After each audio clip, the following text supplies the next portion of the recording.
He betrayed his entire country over the radio, and he was so bad at it, so useless, that even the Nazis didn't want him at first.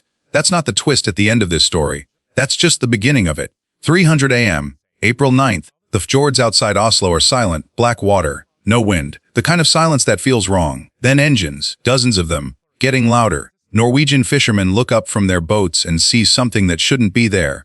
German warships, running dark, cutting straight through neutral waters toward the capital.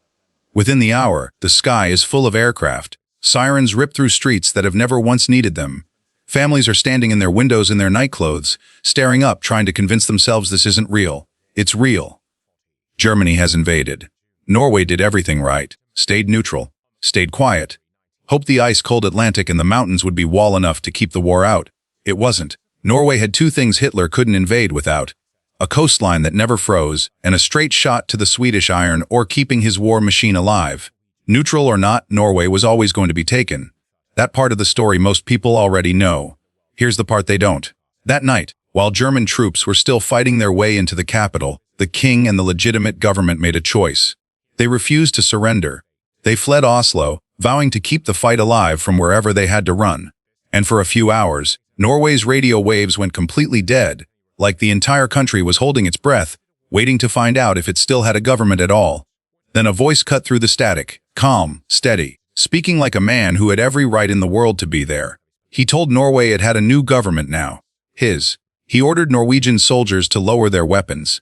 He called the king a coward, the real government a pack of deserters. He told an entire nation, in its own darkest hour, that surrender was the patriotic choice. That voice belonged to one man, a Norwegian, and in a single broadcast, using nothing but a microphone and a stolen radio studio, he tried to hand his own country to the men invading it, pulling off one of the first attempted coups in history staged entirely over the airwaves. Here's the part that should shock you the most. It didn't work.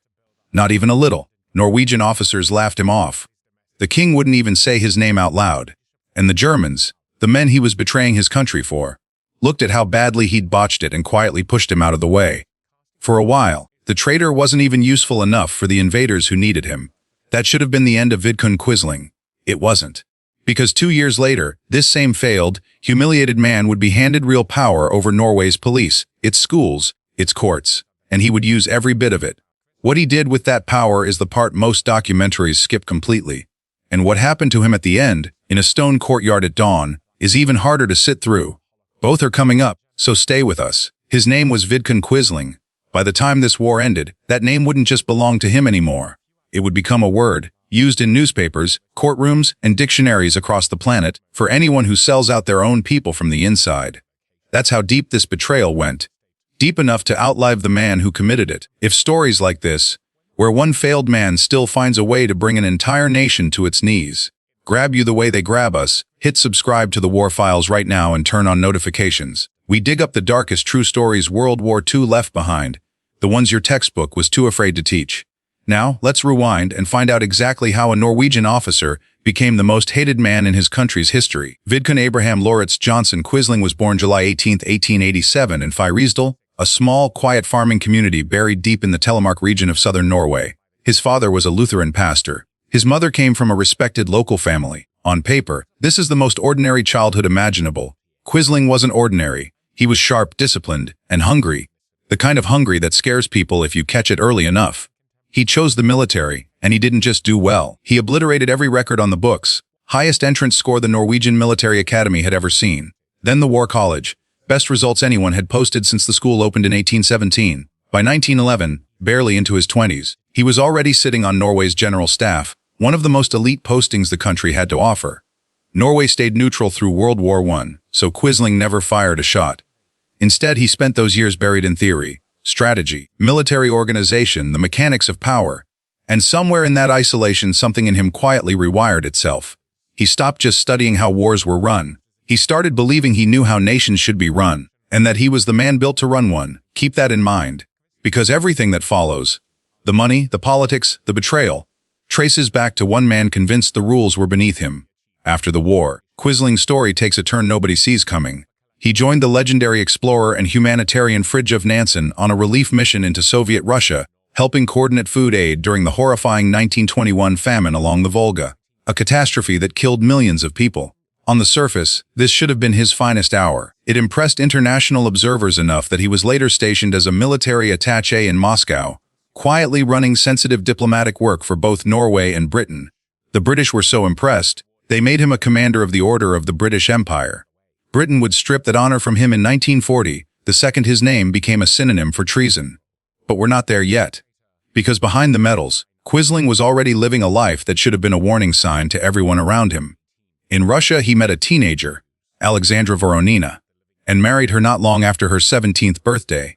When she got pregnant, he pressured her into ending it. Around the same time, he began a second relationship, possibly even a second marriage while still legally bound to Alexandra, with a woman named Maria Pastechnikova. Years later, he'd publicly introduce Alexandra as his adopted daughter, quietly rewriting his own past to erase her from the picture entirely. And while post-revolutionary Russia collapsed into chaos and starvation around him, Quisling wasn't just surviving it. He was profiting from it, buying art and antiques for pennies from desperate families, then reselling it all later for a fortune. When he finally came home to Norway in 1929, he wasn't just wealthy. He was connected, confident, and dangerously convinced he was untouchable. Keep that word in mind, untouchable, because that belief is about to get an entire country killed. Back in Norway, Quisling threw himself into politics with the same intensity he'd shown in uniform. He wrote furious essays tearing into communism, democracy, anything he judged too weak to survive. His writing carried the exact same poison spreading across the rest of Europe at that moment. Nationalism curdled into something darker, laced with suspicion of minorities and open contempt for the political left. In 1931, that reputation earned him a seat at the table as Minister of Defense. Real influence, real control over Norway's armed forces. And from that chair, he pushed one message on repeat: Norway was under siege, from socialists inside and enemies outside, and only strength, his strength, could hold the line. 2 years later, in 1933, he stopped waiting for permission. He built his own party from scratch: National Samling, national unity. Authoritarian rule wrapped in Norse and Christian symbolism, wrapped in militarism, wrapped in open hostility toward democracy itself. He gave himself a title too, a Führer, the Norwegian mirror of Hitler's Führer. Not accidental. And it flopped. National Samling never won a single seat in parliament. Most Norwegians took one look at Quisling in his uniform, heard one speech, and saw exactly what he was: extreme, hollow, and not to be trusted with anything. But somebody else was watching. Europe's fascists noticed him even when his own country didn't. He showed up at the Fascist International Conference in Montreux in 1934 and built ties with Nazi ideologue Alfred Rosenberg. Then, in December 1939, just months after this war began, Quisling walked into a room in Berlin and sat across from Adolf Hitler himself. He warned Hitler that Britain might move on Norway first. He pushed the idea that Germany needed to strike before that happened. Hitler listened. And in Vidkun Quisling, he found exactly what an invasion needs most: a local willing to open the door from the inside. When Germany launched Operation Weser-Bung against Denmark and Norway on April 9, 1940, it moved with terrifying speed. Denmark fell in a single day. In Norway, troops stormed the coastline and dropped straight out of the sky into every major city, Oslo included. As enemy warships closed in on the capital, Norway's real government made its choice: no surrender. They got out, determined to keep the fight alive from anywhere they could reach. That's the exact moment Quisling made his move. Backed by German officers and a small handful of local sympathizers, he walked into the studios of Norwegian state radio and took the microphone by force, with zero legal authority. None. He told the entire nation he had formed a new government, with himself as prime minister. He ordered full military mobilization under his personal command. He ordered Norwegian soldiers to stand down. And he called the king and the legitimate government traitors for daring to flee and keep fighting. It was audacious, it was historic. And it fell apart almost immediately. Norwegian officers refused every single order that came out of his mouth.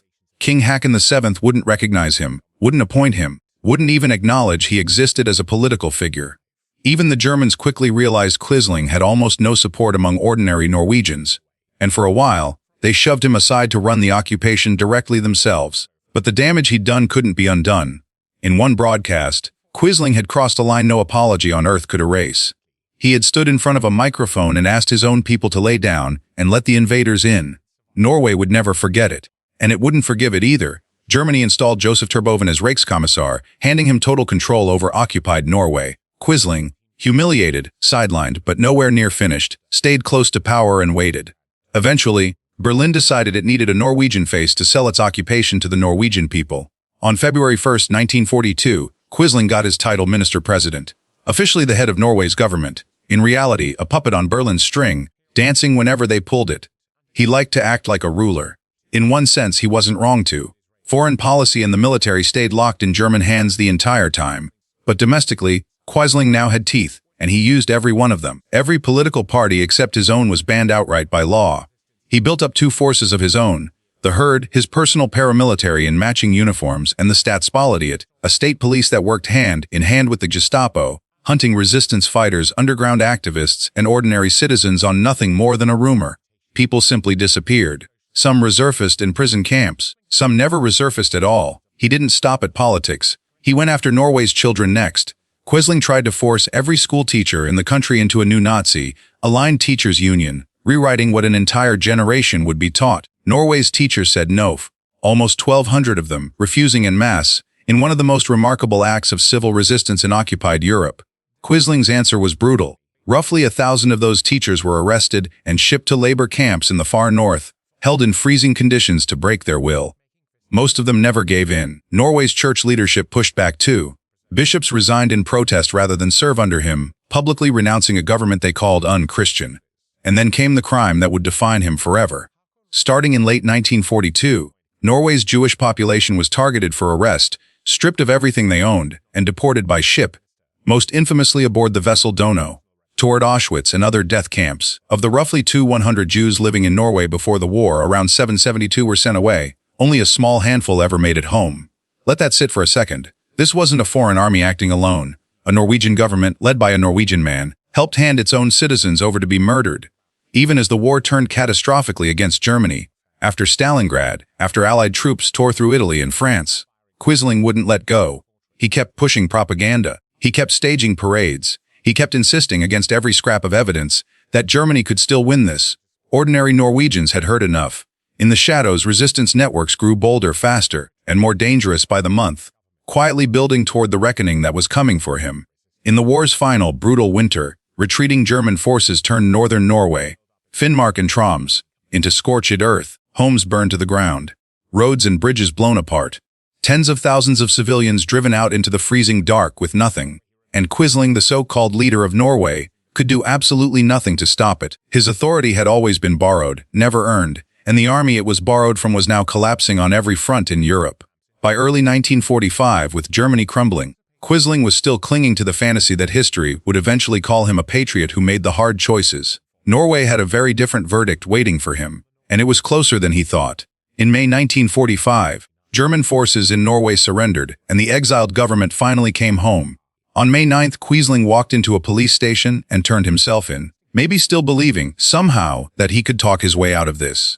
He couldn't. The charges were staggering: high treason, aiding the enemy, direct participation in the persecution and deportation of Norwegian Jews, and responsibility for a long list of deaths carried out under his regime. His trial opened August 20th, 1945, in Oslo, and it consumed the entire country's attention. This wasn't just a courtroom. For a nation that had just survived 5 years of occupation, this was closure, the final chapter they'd been waiting 5 years to write. Quisling sat in the dock and insisted over and over that he'd acted to protect Norway from something worse, that his collaboration had somehow preserved Norwegian sovereignty. The court didn't buy a word of it. Judges walked through every piece of the case: the radio coup, the partnership with the occupiers, the one-party dictatorship, the deportation of his own country's Jewish citizens to their deaths. On September 10, 1945, the verdict came down.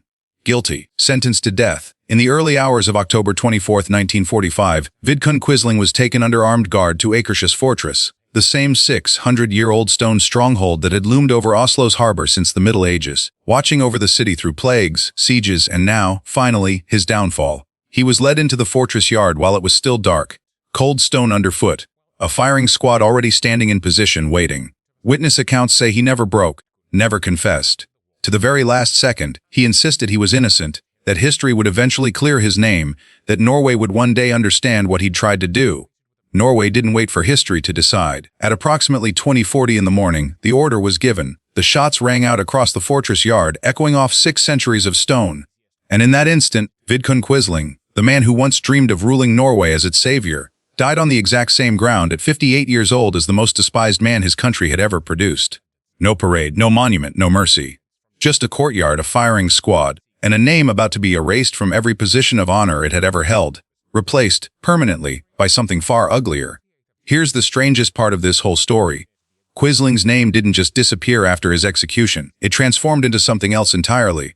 British newspapers had already started using Quisling during the occupation itself to describe any collaborator propping up Nazi rule anywhere in Europe. The word spread fast, and it never left. Today, in English and in languages all over the world, calling someone a Quisling means exactly one thing: a traitor who sold out their own people to help an occupying enemy.